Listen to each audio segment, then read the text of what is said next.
손흥민이 선발 출전해서 87분을 뛴 토트넘이 본머스를 3대2로 꺾었습니다. 경기 시작 전에 두 팀이 12, 11위였는데요. 토트넘이 12위에서 5위로 떡상을 했어요. 이번 라운드 굉장히 이변이 많았던 라운드였는데 토트넘이 힘든 경기 속에 승리를 거두면서 순위를 많이 끌어올렸습니다. 4위 첼시와의 승점 차가 이제 6점으로 줄어들었기 때문에 탑4 복귀 꿈만은 아닌 그런 상황이 됐습니다. 일정이 굉장히 빡빡합니다. 12월 달에 8경기를 해야 되고요. 일정이 주말 주중 계속 번갈아서 있기 때문에 체력 관리가 필요한데 손흥민 선수가 풀타임을 뛰진 않았다 하더라도 사실상 거의 풀타임을 뛰었기 때문에 체력 소모가 좀 많은 상황이고 4-2-3-1 포맷의 왼쪽 윙어로 나왔습니다만 지난 두 경기와 마찬가지로 굉장히 수비적인 부담을 많이 안고 뛰었습니다. 손흥민만 그런 건 아니에요. 문제는 우리는 손흥민을 중심적으로 보기 때문에 손흥민이 유독 그런 것처럼 보입니다만 오른쪽 윙어 시소코건을 선발로 나왔죠. 그리고 중앙에 델레알리, 최전방에 해리케인까지도 포체티노 감독 때보다는 보다 압박에 적극적으로 나서는 모습 보였습니다. 오늘 해리케인 심지어 태클도 했고요. 델레알리 같은 경우에도 굉장히 적극적인 몸싸움을 하면서 파울도 하고 모든 앞쪽 공격에 나와 있는 선수들에게 기본적으로 수비력을 요구하는 모리뉴 감독의 어떤 그런 전통적인 그 정책이 이번에도 계속 유지가 되고 있다는 걸 보여줬습니다. 근데 물론 그 중에서도 손흥민 선수가 굉장히 의욕적으로 수비를 많이 한 것도 사실입니다. 토트넘 쪽 박스부터 본머스 쪽 박스까지 수시로 왔다 갔다 했고요. 또 워낙 사이드 쪽에 많이 벌려서 위치가 되어 있다 보니까 중앙이나 반대쪽에서 패스가 그렇게 자주 넘어오질 않았어요. 그렇기 때문에 본인이 직접 후방에서부터 끌고 올라가서 전력 질주하는 그런 장면들이 많이 나왔기 때문에 체력 소모가 굉장히 많았습니다. 경기 중간에 지친 모습이 많이 있었고 교체돼서 나갈 때도 굉장히 지쳐 보였고요. 무리뉴 감독이 정말 격하게 안아주는 모습에서 손흥민의 수고에 대한 어떤 고마움을 느낀다는 걸 좀 알 수가 있었습니다. 수비 가담도 많이 했습니다만 기본적으로 공격수로서 역할도 오늘 충실히 했습니다. 무려 2개의 도움을 기록을 했습니다. 손흥민 선수가 이렇게 되면서 시즌 6호 도움을 하게 됐고요. 로버슨이 5개인데 로버슨을 제치고 프리미어리그 도움 단독 2위까지 올라가게 됐습니다. 1위는 맨체스터 시티의 김덕배, 케빈 데브라이너가 9개로 단독선을 달리고 있고요. 손흥민 선수가 오늘 많은 사람들이 이제 손흥민 윙백화, 손흥민을 박지성처럼 쓴다. 박지성이 무슨 죄입니까? 박지성 선수 왜 그렇게 안 좋은 의미로 무리뉴를 비판하실 때 그렇게 쓰지 마시고요. 자, 어쨌든 손흥민 선수의 윙백화라는 표현이 정확하진 않습니다. 손흥민 선수는 어디까지나 윙어로 뛰고 있고요. 공격수의 역할로 나와 있습니다. 오늘 같은 경우에도 많은 상황에서 앞 두 경기랑 달랐어요. 알리와 케인으로 하여금 왼쪽 측면으로 빠지게 하고 손흥민 선수가 중앙으로 침투하는 그런 장면들이 많이 나왔기 때문에 윙백화는 맞지 않습니다. 하지만 우리가 또 많은 팬들이 왜 손흥민 윙백화라는 얘기를 하는지는 충분히 개연성이 있죠. 수비보다 너무 많이 주고 그리고 과거에 비해서 사이드 쪽으로 너무 벌려서 지금 나와 있기 때문에 실질적으로 스코어링 포지션, 슈팅을 할 수 있는 위치, 손흥민 선수의 그 뛰어난 슈팅력을 과시할 수 있는 그런 위치로의 진입이 좀 어렵다는 거죠. 손흥민 선수가 지금 무리뉴 체제에서 3경기를 뛰었는데 골이 한 골밖에 없는데 그 골은 아직 무리뉴 감독의 지시가 그렇게 꼼꼼하게 들어가지 않았던 첫 경기였단 말이에요. 그 뒤로 2경기에서는 골이 지금 계속 없는 상황입니다. 도움만 지금 기록을 하고 있는 상황인데 손흥민의 골을 보고 싶어하는 팬들 입장에서는 그렇기 때문에 무리뉴 감독이 손흥민을 윙백으로 만들고 있다 이런 주장이 없는 얘기는 아니라고 할 수 있습니다. 하지만 좀 우리가 혼동할 필요 없으니까 명확히 정리를 하고 가면 손흥민 당연히 윙어고요. 하지만 무리뉴 감독의 축구가 윙어들에게도 공격적인 부분 외에도 수비를 강하게 요구를 한다. 그리고 양쪽을 불균형하게 운영을 하고 있기 때문에 상대적으로 오리에가 있는 오른쪽보다 첫 경기에 벤데비스, 지난 경기에 데니로즈, 이번 경기에는 베르통원이 나오니 왼쪽이 상당히 아래쪽이 낮게 움직이면서 오버래핑을 올라오진 않기 때문에 윙어인 손흥민 선수가 커버해야 되는 범위가 그만큼 늘어난다는 거죠.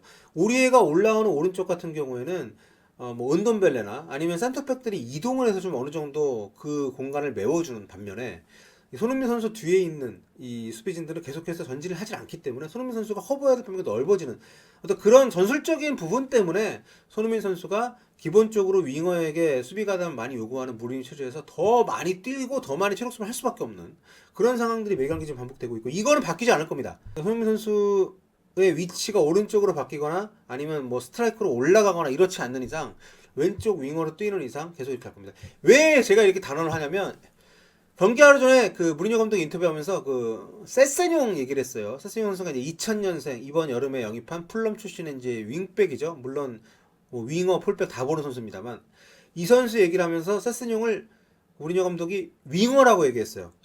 수비수인데. 그러니까 기본적으로 수비력을 갖춘 윙어를 선호하는 것이 이제 아니면 수비력을 갖추지 않았더라도 수비를 강하게 요구하는. 그러니까 세세뇽도 윙어로 분류하는 정도의 그러니까 윙어라고 못을 박는 정도의 감독이라면 그리고 포체티노 감독이 절대 웬만해서는 윙어로 쓰지 않던 시소코를 2경기 연속 윙어로 지금 배치를 했잖아요. 3경기 연속이죠. 교체로 뭐 하면. 그러니까 기본적으로 수비력을 윙어들한테 굉장히 강조를 하는 사람이기 때문에 그런 이 사람은 변하잖아요. 그런 부분에 있어서는.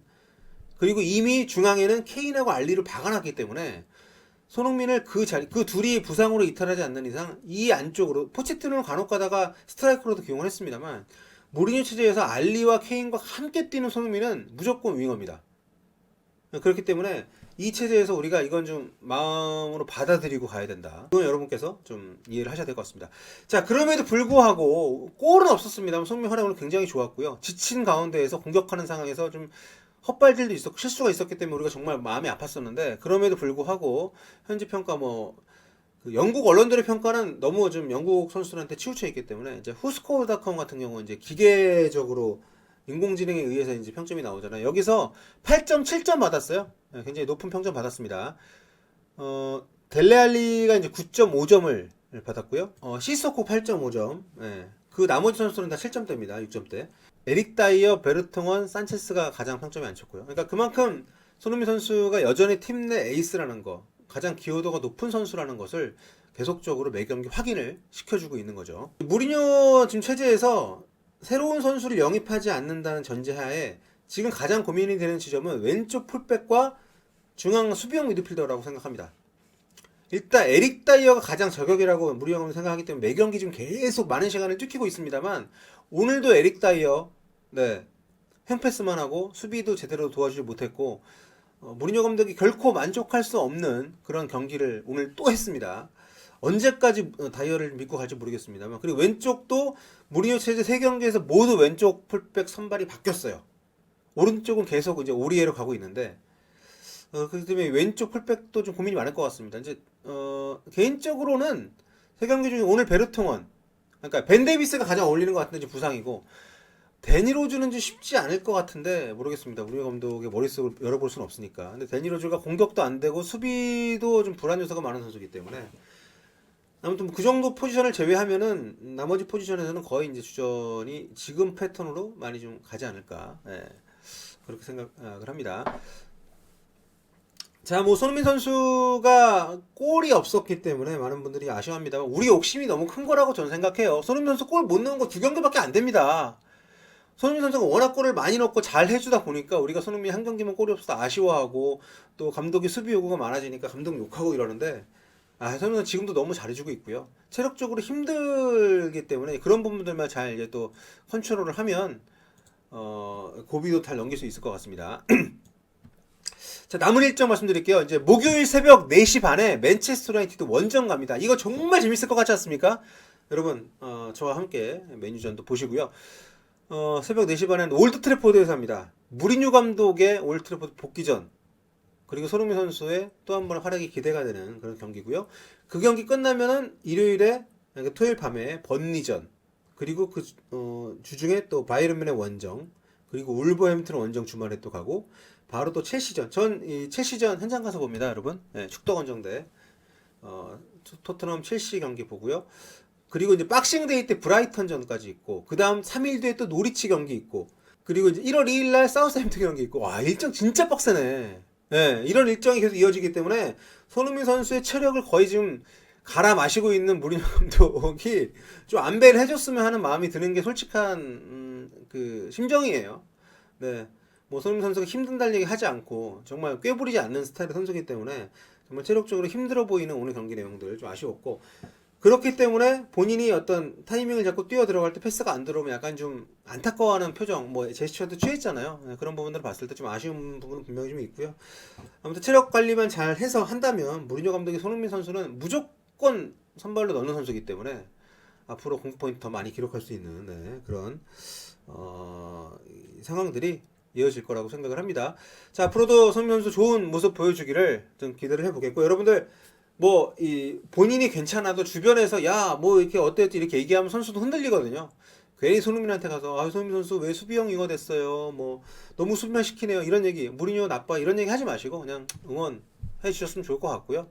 네, 손흥민 선수 또 이번 동아시아컵은 또 유럽파 소집 안 하잖아요. 영국 머물면서 이 본인의 어떤 몸 관리, 또 어떤 감독의 요구에 대한 어떤 분석이나 많은 대화 이런 걸 통해서 무리뉴 체제에서도 보여주고 있는 좋은 활약들 앞으로 계속 이어갈 수 있었으면 좋겠습니다. 여러분 오늘 손흥민 잘했어요. 2개의 도움, 평점 8.7 어마어마한 겁니다. 손흥민 선수에 대한 비관적인 전망을 갖지 마시고 앞으로 저와 함께 응원 열심히 해보아요.